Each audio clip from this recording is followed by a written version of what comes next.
Hello everyone, my name is Austin. And if this summer event has been quite clear, it pretty much has shown you really the fact that Robin Williams was one of the funniest people in the world. Scratch that. He was the funniest man in the world. He was one of the best, greatest comedians in the whole just universe, and he was truly one of a kind. However, behind the scenes, things weren't exactly a laughing matter for the comedian. To put it lightly, Robin Williams, much like some of his contemporaries, was one who had a lot of problems, both health wise as well as addiction issues. During the late 70s and early 80s, Williams, as with most legends of the comedy world, had a cocaine addiction, and was actually a friend of John Belushi, whose addiction problems are the stuff of infamy. Belushi's issues dated back to the early to mid 1970s, and while cocaine was frequented by a lot of the cast and writers on Saturday Night Live, Belushi's got out of hand faster than a 10-year-old kid chasing an ice cream truck, and sometimes got him thrown off set. In fact, during the production of The Blues Brothers, director John Landis confronted Belushi after finding an enormous pile of the Peruvian marching powder, where the comedian tearfully admitted his addiction. Belushi's addiction often led to him being late for his call times and usually delayed shooting because he would usually wander off the set, with the production team behind the Blues Brothers even hiring a man named Smokey Wendell to keep Belushi away from the drugs. He did try quitting during the making of Continental Divide, but Belushi had a severe relapse during the production of what would be his final film, Neighbors, which a few months after that production ended, he checked into a bungalow at the Chateau Marmont in Los Angeles and went through many nightclubs on both the Sunset Strip and Santa Monica Boulevard. On March 4th, 1982, Belushi went to his manager Bernie Brillstein to ask for money, where he initially refused due to the comedian's drug habit, only for him to show up at a later time to ask again while Brillstein was in a meeting, where he ultimately gave him cash due to not wanting to deny him in front of others. In the early morning hours of March 5th, Belushi was visited separately by Robin Williams, this will be important, I promise, and Robert De Niro at his bungalow, as well as a woman named Kathy Smith.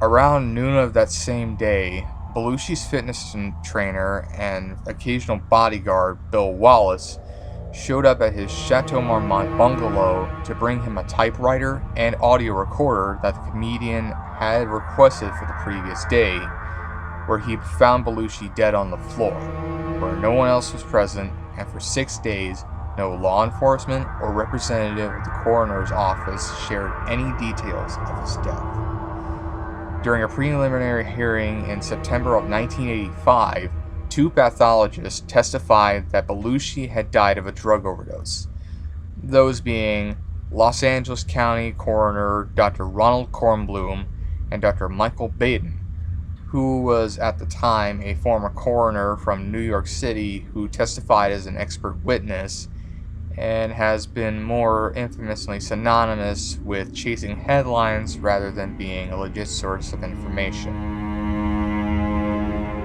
And as for Kathy Smith, she was arrested for possession of narcotics on March 5th, 1982, though not in relation to Belushi's death, and was later released after questioning.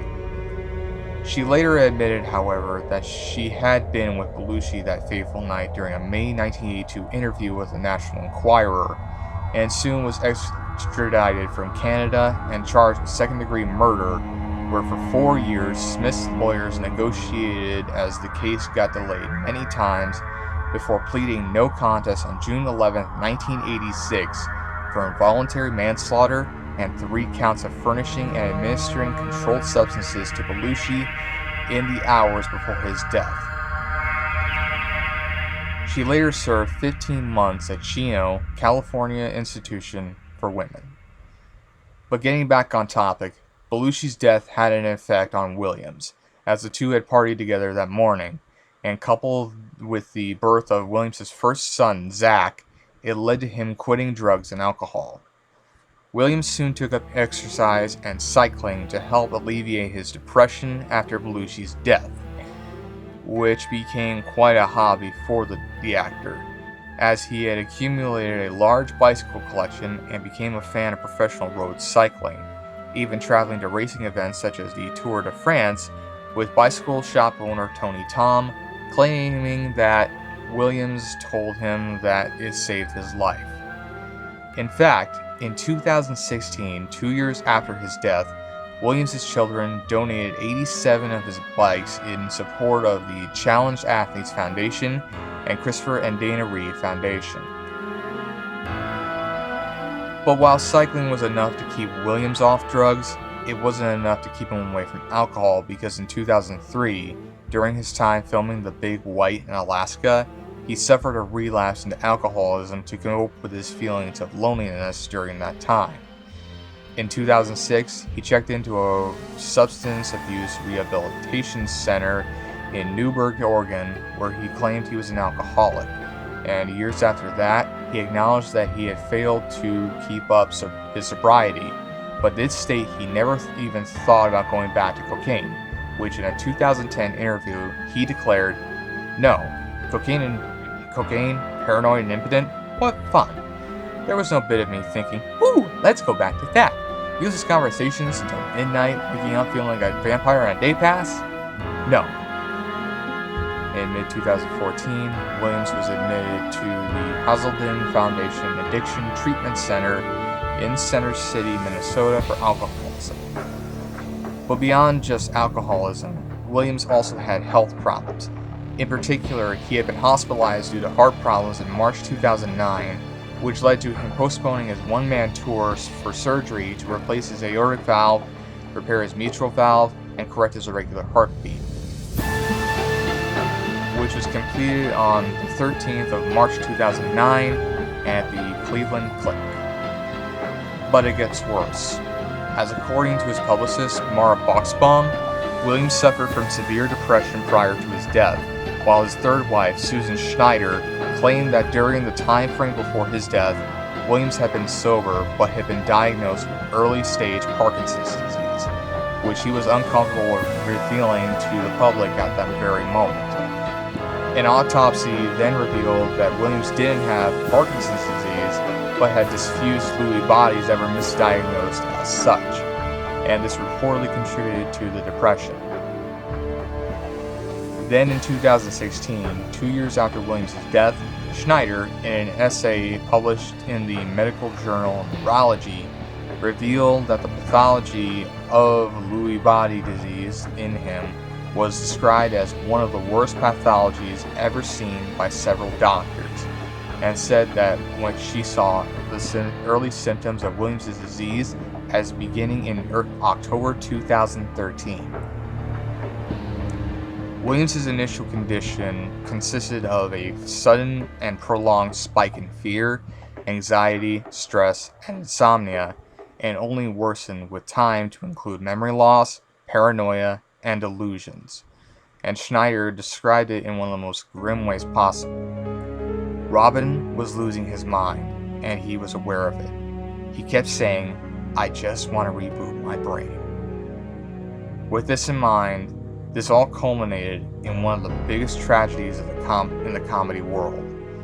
And on August 11th, 2014, Robin Williams took his own life at the age of 63. And that is a day that still haunts me even now. And so, with this month being the month in which his tragic suicide took place, I am going to review another favorite movie of mine, and one that really encapsulates sort of the magic of Robin Williams very well. That film is, of course, Mrs. Doubtfire, directed by Chris Columbus, starring Robin Williams alongside Sally Field. So, without further ado, let's talk about it.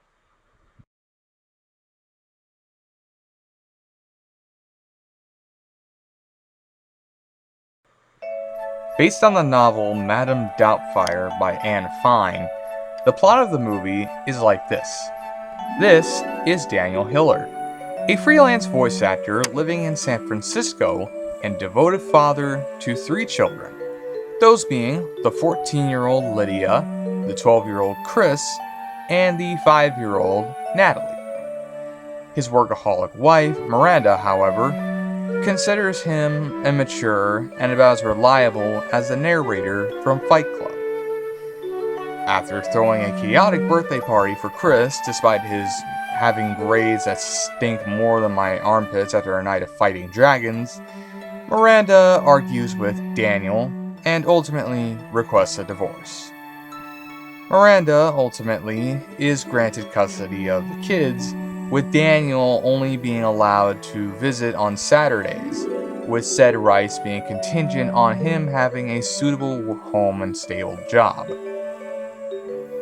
He finds those, and also learns that Miranda is in need of a housekeeper, which after pulling a couple strings, namely modifying the ad form and using his voice acting skills to pose as applicants about as desirable as an ogre, he eventually gets the job, where he poses as one Euphigenia Doubtfire, an elderly British nanny with credibility to match.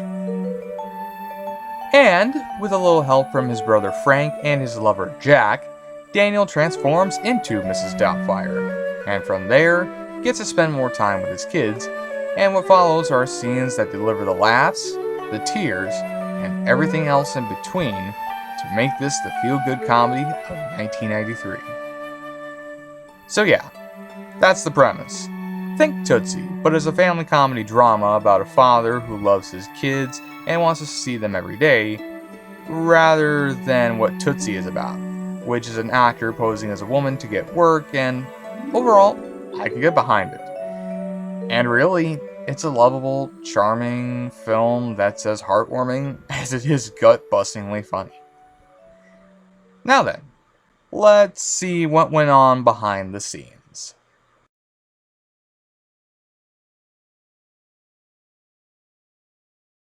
Alright everyone, here are some facts you may not have known about Mrs. Doubtfire that I have compiled together for this production segment. So, let's get into gear. For example, Robin Williams actually played a Mrs. Doubtfire-esque character during a show he did with Andy Kaufman at Carnegie Hall, where he played his grandmother.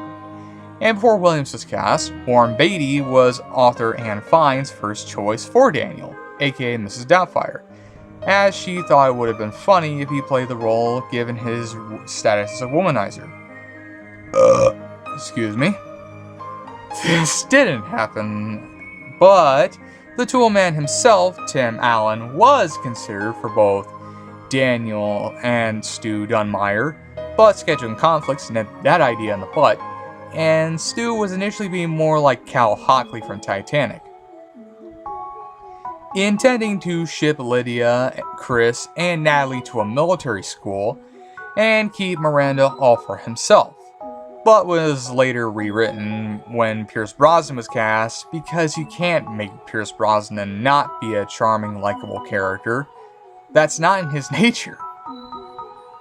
Rowan Atkinson was also considered to play Daniel, Mrs. Doubtfire, but he was busy with Hot Shots Part 2 and Mr. Bean, so that was out of the question, as was Chris Farley apparently, because he declined due to being committed to both Coneheads and Wayne's World 2 at the time, while Hugh Grant was a finalist for Stu, but had to bow out due to contractual obligations, as he was to star in 4 Weddings and a Funeral, which also featured Rowan Atkinson.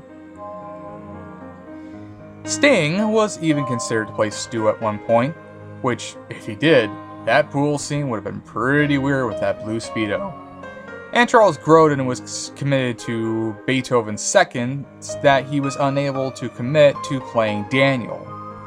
In fact, several guys were almost cast as Daniel, Mrs. Doubtfire, including Tom Hanks, Steve Martin, John Candy, Jeff Bridges, Kurt Russell, Michael J. Fox, John Travolta, Patrick Swayze, Dan Aykroyd, Jim Carrey, and Bruce Willis, all of whom at one point or another dressed in drag, at least to my knowledge. Tom Cruise was considered, but I'm pretty sure the Church of Scientology would have said no to that. Both Jerry Seinfeld and Jason Alexander were choices as well, which just sounds like a lost joke the former and Larry David came up with, but was left on the cutting room floor. And even the likes of Harrison Ford, Arnold Schwarzenegger, and David Hasselhoff were potentially going to play this character, with the idea of Schwarzenegger playing said character reminded me of this deepfake video where it's him saying "I Want to Dance with Somebody" by Whitney Houston. There were also a group of actresses considered for Miranda, including Shannon Tweed, in case those who edited this film into a horror film also wanted to turn it into a Cinemax erotic thriller, and Reba McEntire, while Karen Allen, who's almost Sally Field-like in nature, was almost cast, and I honestly would have been on board with it. Same goes for Catherine O'Hara, who plays the motherly character quite well. But that's not the end of the potential casting choices, as Leslie Nielsen, Dustin Hoffman, Jack Nicholson, Christopher Lloyd, Burt Reynolds, Gene Wilder, Michael Caine, Dudley Moore, Eric Idle, John Cleese, Christopher Walken, and George Carlin apparently were considered to play Mr. Lundy, which certainly would have been something, as Nielsen would have had excellent deadpan reactions to Williams, and seeing Carlin play a character alongside Williams feels like a dream come true. Also, Blake Lively auditioned to play Natalie Hillard, but she wouldn't make her film debut until 1998 in a film directed by her father, Ernie. Moving from that, director Chris Columbus would have 2 or 3 cameras at a time when shooting Williams, because he was never certain of just what he would come up with, viewing a lot of the scenes as if he were making a documentary. And needless to say, the man was amazed at just how far Williams went, playing each scene as scripted a couple of times before then being allowed to improvise, or as Williams put it, play. And as you can tell, this is where Columbus struck gold, calling it magical. Some scenes were even filmed at least 15 to 22 times until Williams was satisfied, while Harvey Fierstein and Scott Caporo had to teach him the lyrics to "Don't Rain on My Parade." Williams made some rather suggestive comments during the scene where Stu was choking on the shrimp in order to break Pierce Brosnan's concentration, and the scene with Mrs. Sellner and the icing on the face melting wasn't intentional. The heat from the set lamps melted the icing right off of Williams' face and improvised as such. An avocado was going to be used rather than the icing from the cake during when Daniel loses his mask, but this didn't happen because Williams would have looked like Blix from Legend if this happened. Meanwhile, during filming, Sally Field lost her father, and when Williams found out, he convinced Chris Columbus to shoot around her so that she could take time to grieve and support her family. Williams and Field got along very well on set, but Williams was always disappointed that he could never make her break character, remain professional through and through, while Field said that it was exhausting working with the man because he was an Energizer bunny, and always wanted to do different takes and impressions for the film. Field, nevertheless, considered him a joy to be around, and was one of many celebrities who mourned his death. When it came to the makeup, it took around 4.5 hours to apply each day, and according to Williams' second wife, Marcia, said that when he was in costume, he became a completely different person. And to ensure the authenticity of said character, Williams would often walk around San Francisco dressed in the makeup and costume as Mrs. Doubtfire, and even at one point went into a sex shop where he acquired a large dildo and other sex toys. which is like if Liam Neeson went around in the Darkman makeup and went to not just a sex store, but also a Toys R Us, a strip club, and a McDonald's, where he purchased a TMNT action figure, met a woman named Cherry Diamond, and had a Big Mac with an order of fries and a Sprite. In terms of filming locations, it of course was shot in San Francisco, with various locations being used, with the street signs for the intersection near the Painted Lady Home, Steiner, and Broadway being shown on screen, while some parts were filmed at the TV station KTVU in Oakland, which is a Fox affiliate. All interior shots shot at the house, which we'll get more into later, were done in a Bay Area warehouse that was modified for soundstage usage, while Daniels' apartment is located upstairs from Danilo Bakery at 1516 Green Street, and Williams' actual children attended a school at Filbert and Taylor. There was also a lot of material that was left on the cutting room floor. In particular, there was a subplot involving a character named Gloria Cheney, played by Polly Holliday, who almost ended up being played by either Julie Andrews, Angie Dickinson, Angela Lansbury, or Carol Burnett, who spreads misinformation about Daniel.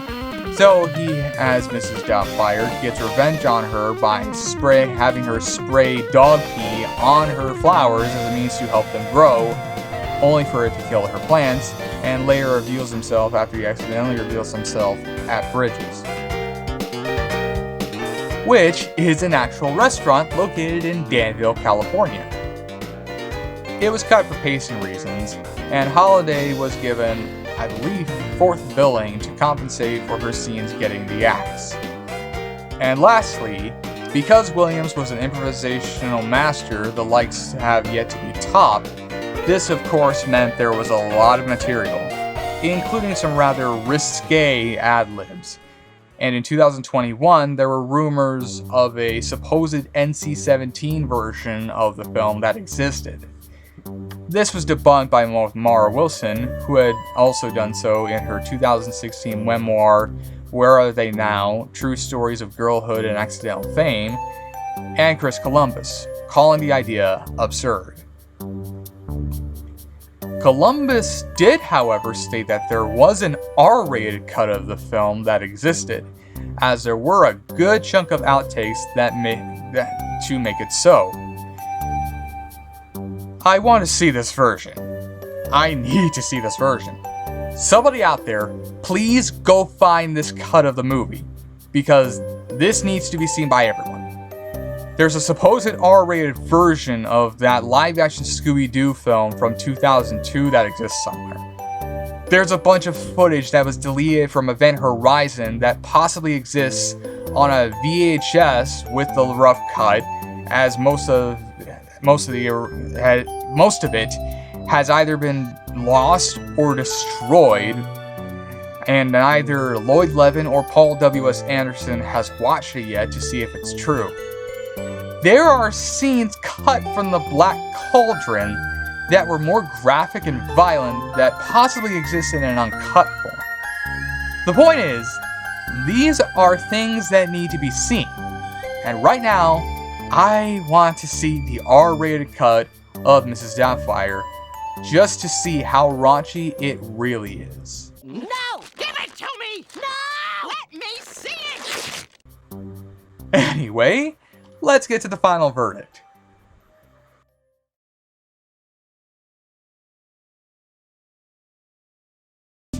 Mrs. Doubtfire is one of my favorite movies of all time. Really, it truly is. It's a film that has stood the test of time for me because of how much it makes me smile, and just how hard I laughed at every moment that has stuck with me since I was a kid all those years ago. To begin, the acting is brilliant here, as every actor gives 110% here in this film. Starting, of course, with Robin Williams as Daniel Hillard, aka Mrs. Doubtfire. Williams is excellent in this film, where at the start, you see him as a struggling actor who loves his kids, but is often in and out of unemployment and quite reckless at times. So, when Daniel and his wife end up divorcing, limiting his time with the kids, he takes it upon himself to find a way to spend time with them. And what better way to do that than to dress up like an elderly nanny under the name of one Euphigenia Doubtfire, who cleans, cooks, and ensures that your kids are well tended to.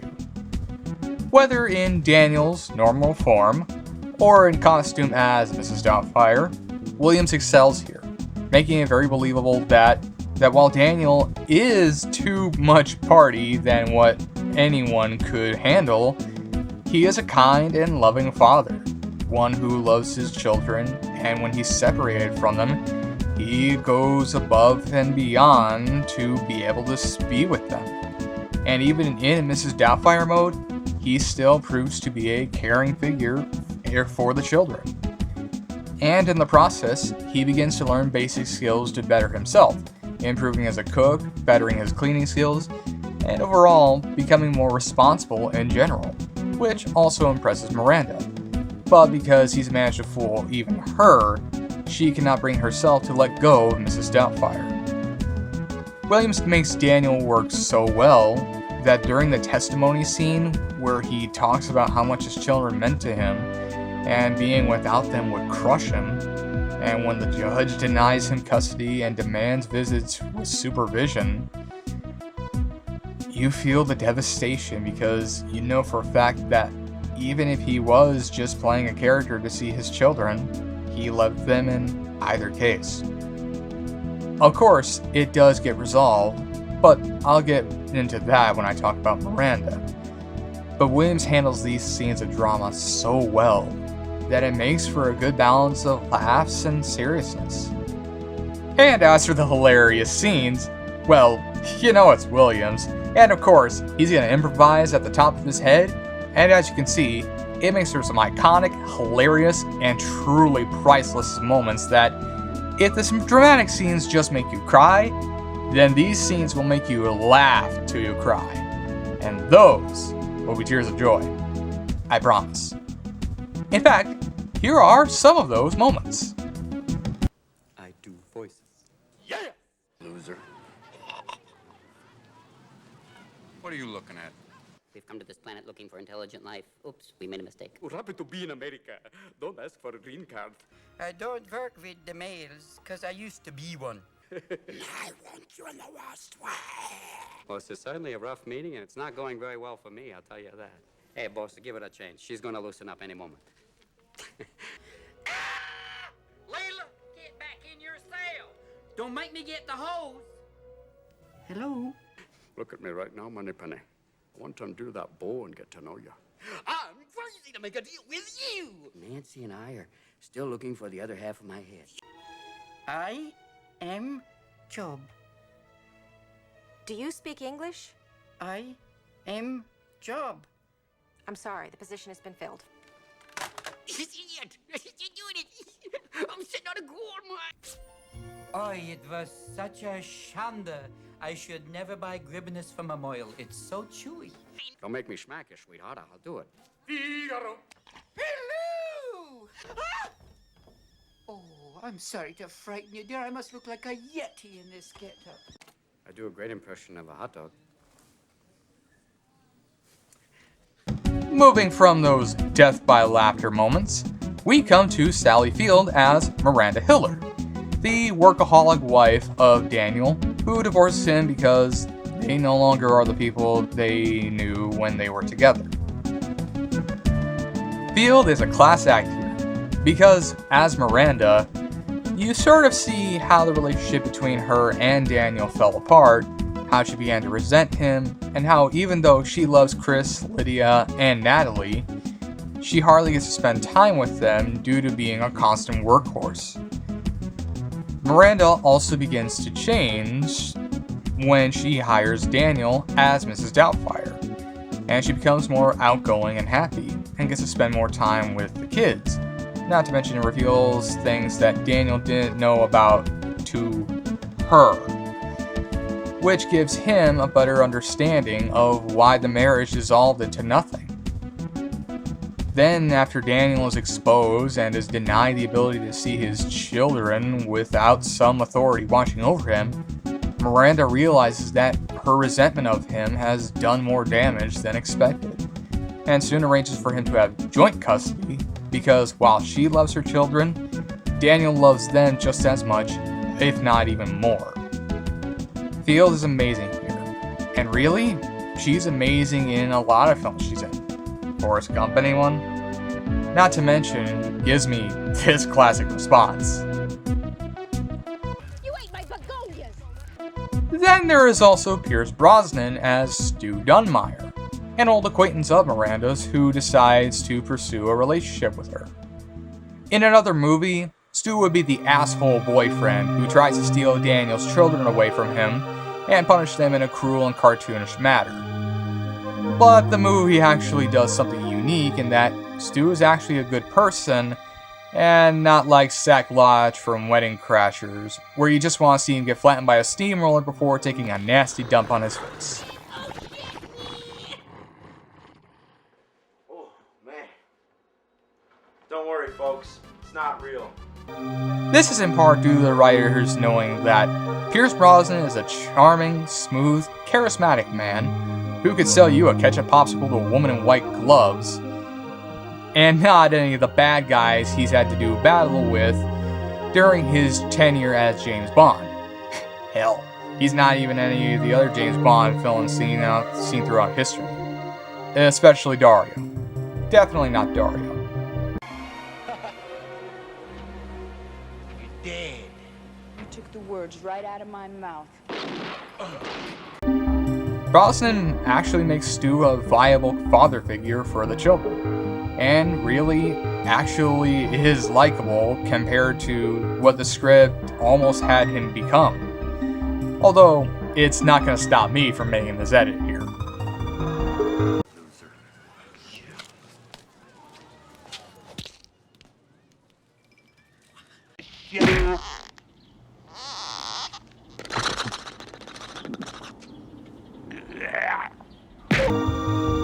Other top-notch performances include Lisa Jacob as Lydia, the eldest daughter and overall oldest of the children, Matthew Lawrence, the only son of both Daniel and Miranda, as well as the middle child, and Mara Wilson as Natalie, the youngest of the children, who between this and Matilda were defining films she starred in during the 1990s.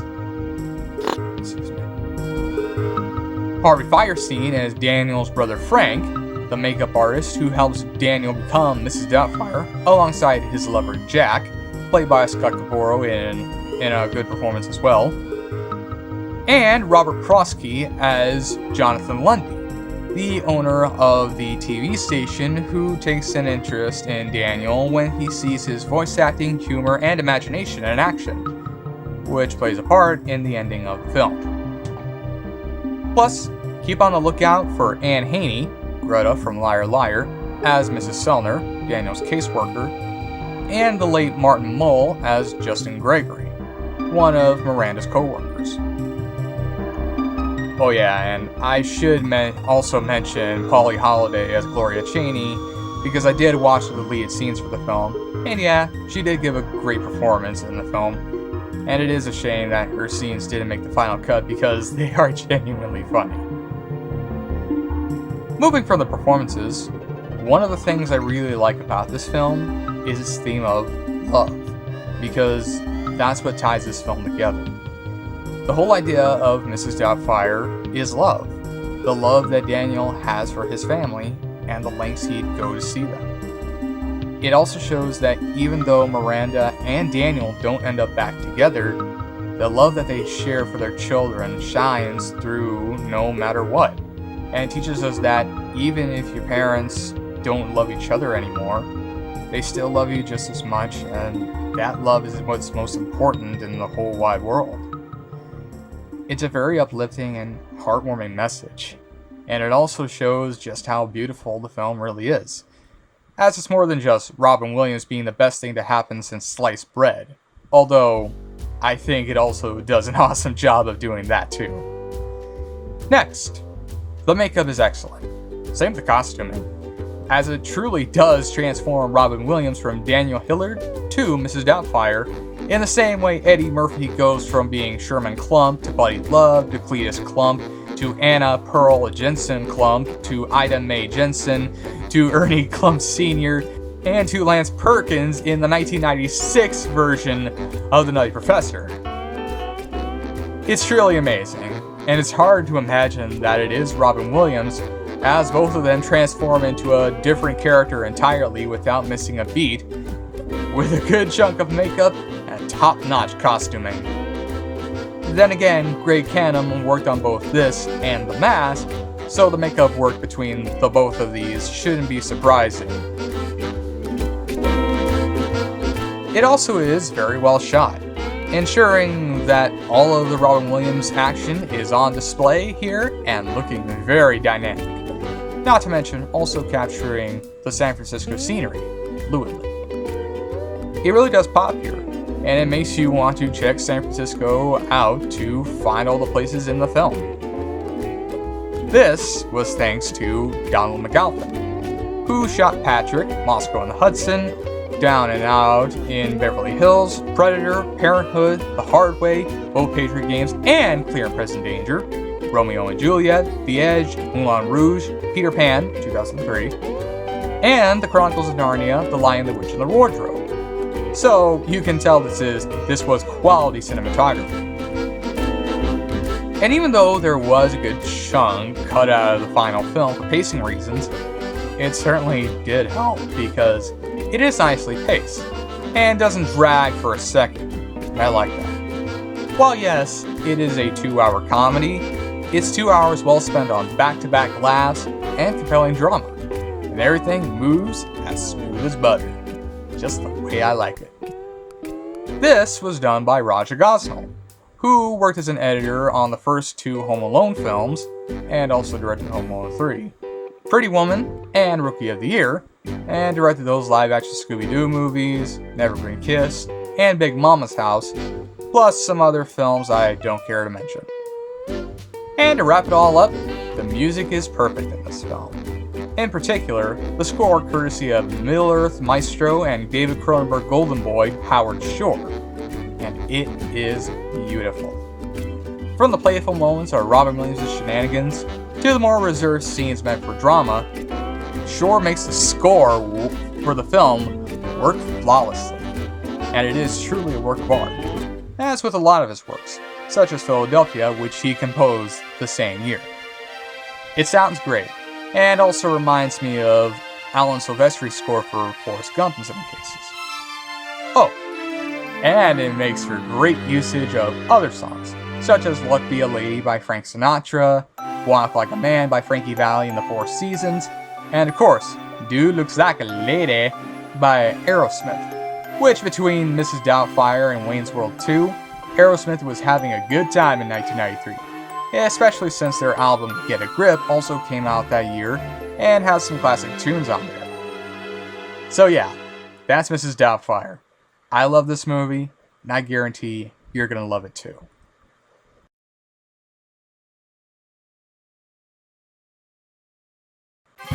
Mrs. Doubtfire had its release on November 24th, 1993, where it grossed $441.3 million on a budget of $25 million, where it was the second highest grossing movie behind Jurassic Park, where between that film and Schindler's List, Steven Spielberg was on fire in 1993. At the time of its release, Mrs. Doubtfire received mixed reviews, with some disliking it when compared to Some Like It Hot, while others more favorably compared it to Tootsie. Not that it matters because we all loved it, and probably put it alongside those films. The film won an Oscar for Best Makeup. Robin Williams won an American Comedy Award, 2 Golden Globes, a Kids' Choice Award, an MTV Movie Award, and a People's Choice Award. And in 2000, Mrs. Doubtfire made number 67 of AFI's 100 Years, 100 Laughs list. It even was adapted into a musical in 2019, with additional performances occurring on Broadway and such.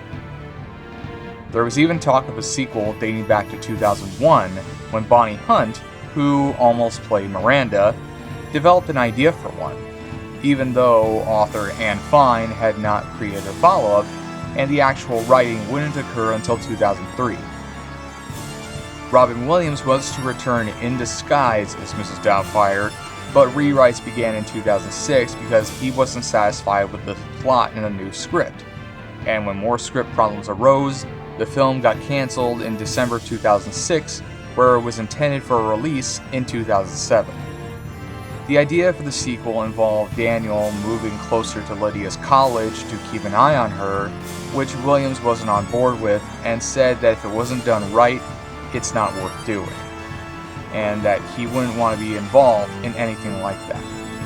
In August of 2010, on Alan Carr Chatty Man, Williams reiterated this statement, claiming that the script wasn't there, and that it had been rewritten at least 3 times, and each one failed, not mentioning any further developments. And in December 2011, Williams said that a sequel to Mrs. Doubtfire was unlikely. That same year, he said, they could never write it. They kept trying and it doesn't work. Because at the end of the first one, they reveal who Mrs. Doubtfire is. So it ends up being her for 5 minutes and then transitions into some old Russian woman. They so far can't crack it. In 2014, Chris Columbus stated, "Intern, we're talking about a sequel to Mrs. Doubtfire. He and Williams, talked about it, and the studio is interested in it.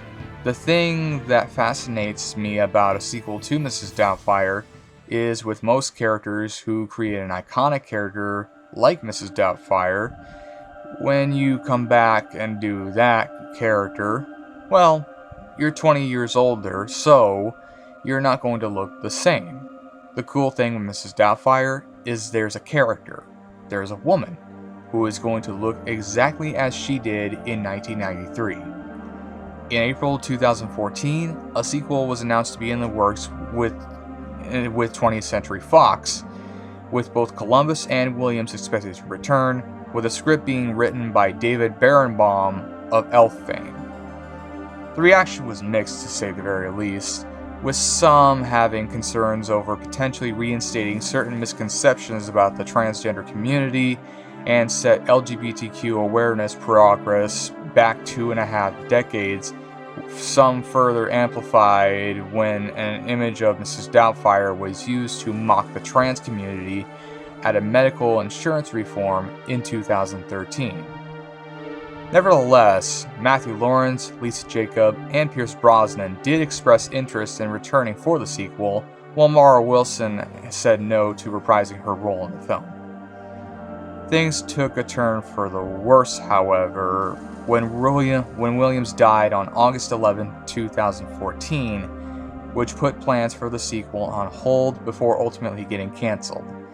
In fact, shortly after his death, it was revealed that Williams had only signed on to the project purely out of necessity, as he had grown tired of working on film sets due to it taking him away from his family for extended periods of time. In August 2015, Columbus discussed how production started up again after someone cooked up an idea that he liked, and that when he and Williams talked about the potential sequel, this was the last time he's talked to the actor. In December 2021, Columbus made it pretty clear that without Williams, there is no Mrs. Doubtfire, which is pretty fitting, to say the very least.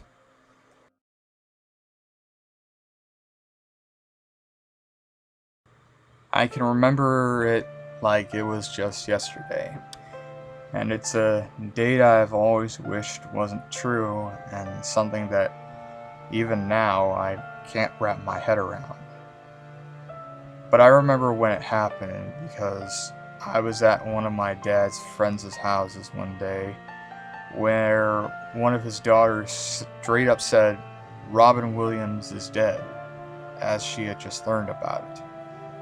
At first, I thought to myself, maybe it was a rumor. Surely he can't be dead, right? But it wasn't a rumor. Robin Williams had died. He had taken his own life and was also suffering from Lewy body dementia, an umbrella term that includes Parkinson's disease, dementia, and dementia with Lewy bodies, which to me was a major blow because throughout most of my life, Robin Williams was my hero. He was one of the first comedians who inspired my sense of humor, and much like many comedic talents, had gone away far too soon. It didn't help matters that this was the same year in which we lost Harold Ramis, Casey Kasem, Philip Seymour Hoffman, and even Mike Nichols, who directed Williams in The Birdcage. But to make matters worse, it was also the same year that my mom's side of the family suffered two major losses, as my Uncle Dennis died in July of 2014 following a battle with cancer, while my great-grandfather Teofilo, or Phil, passed away in November of that year from what I can only assume was Alzheimer's disease, as that's what he suffered from during the latter stages of his life, as he often had a hard time remembering who I was. It was a tough time for my family, and the death of Robin Williams was just one of many things that made 2014 a rough year, to say the very least. Williams was my hero, my idol, someone who truly made my childhood something to behold. And when he died, I felt like I had lost a friend, like I had lost a member of my family, and given that I did lose two members of my family, it felt like a punch in the gut. To this very day, I'm still trying to wrap my head around why this reality is the thing it is and not just a bad dream. But given that we've lost numerous other people over the years, I mean, we just recently lost Rachel Lillis, who really meant something when we were kids watching Pokemon. It's only a trend that continues as we get older. And really, Williams' death was something me and the world mourned, as Susan Schneider, Williams' wife at the time, said, "I lost my husband and my best friend, while the world lost one of its most beloved artists and beautiful human beings. I am utterly heartbroken."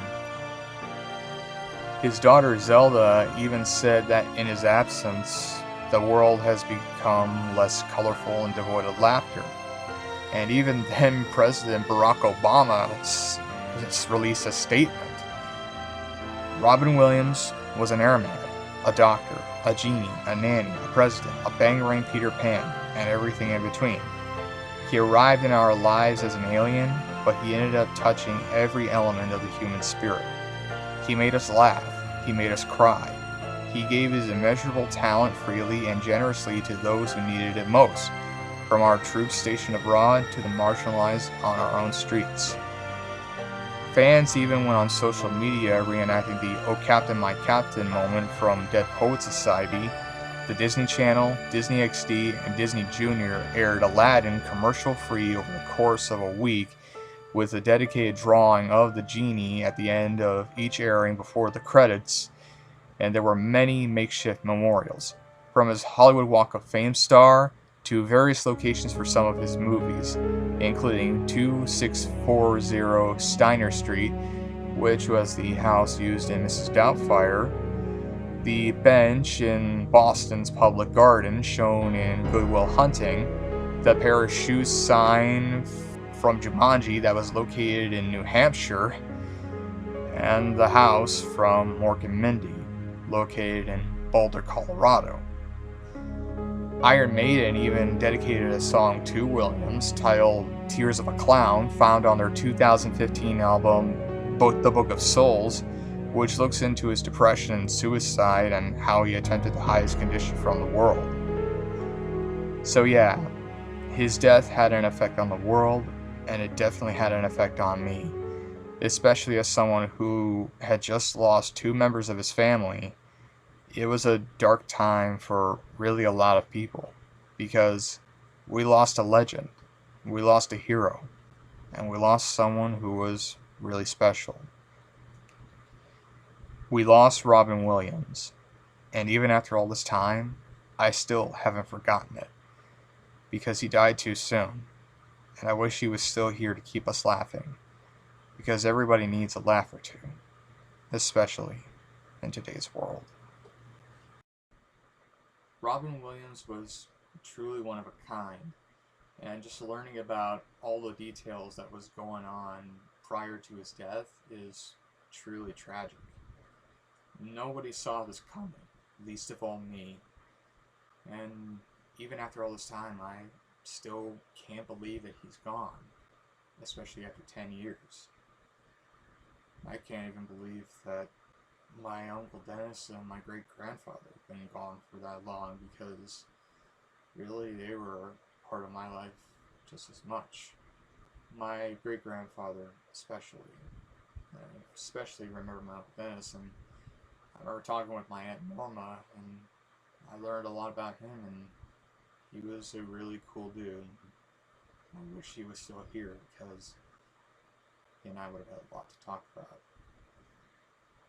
But really, Robin Williams' death is one of many tragedies in the comedy world, and puts him alongside many other comedians who died way too soon. People like John Belushi, who I mentioned earlier. People like John Candy, Sam Kinison, Chris Farley, Phil Hartman, Greg Giraldo, Bill Hicks, Norm Macdonald. The list goes on. He's one of many comedians who really passed away before anything could really truly become. And it makes me sad knowing that after 10 years, the whole world has kind of changed. And in my opinion, it's become a lot less bright, because we've been through a very contentious election. We've seen a divide in our country. We've seen a lot of things happen, a lot of tragedies happen. We've been through the COVID-19 pandemic. We went through another contentious election. We witnessed a bunch of people try to overtake our capital, and now we're in the midst of another election. Really, the whole world kind of needs Robin Williams, and we lost him when we needed him most. Because he really could bring a lot of people together and make the whole world laugh. Now that he's gone, because he's gone for so long, a lot of people don't seem to have that feeling anymore. It's truly sad. The thing I can say the most too about is really just this. My heart goes out to his children and his widow. To Zelda, Cody, and Zach, and to Susan. My heart goes out to you if you're watching this, because Robin Williams was one of my heroes, and I know you miss him just as much as I do. Oh, this is certainly a video. I go from letting off 2 belches and showing a clip from the Angry Video Game Nerd to getting very serious toward the end.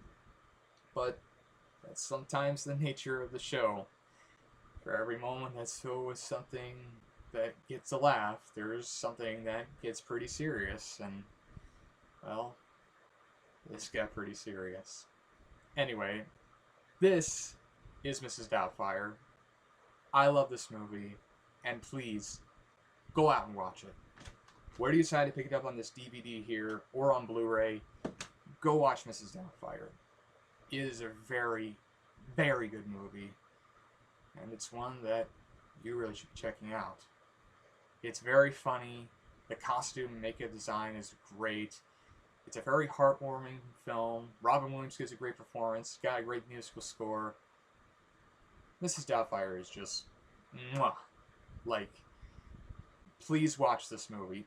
Better yet, go watch a lot of Robin Williams' best movies. Go look at his comedic work.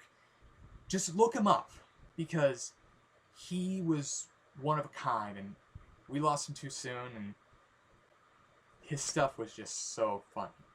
I mean, I remember remember like a couple months ago, I found like a DVD containing some of his stand-up specials he did for HBO, and I watched them with my grandma Cheryl, and we just laughed hysterically because he was just wonderful.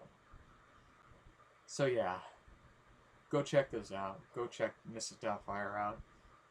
Please do. You won't regret it. And so with that, this concludes my review of Mrs. Doubtfire and this tribute to Robin Williams. I hope you found it entertaining, educational, and it made you want to seek out Mrs. Doubtfire, The Birdcage, Good Morning Vietnam, or really just any of Robin Williams' movies. Like, go watch Dead Poets Society, go watch Good Will Hunting, go watch 1 Hour Photo, go watch Aladdin, go watch Ferngully the Last Rainforest. Go check out his appearances on Johnny Carson, David Letterman. Go watch his stand-up specials, because Robin Williams was a rocking dude. And yeah, this has been the tribute to him, and I'm glad I did it. Anyway, and so, with all this in mind, I will catch you later. Be good, everyone. Take care, and maybe I'll see you next time.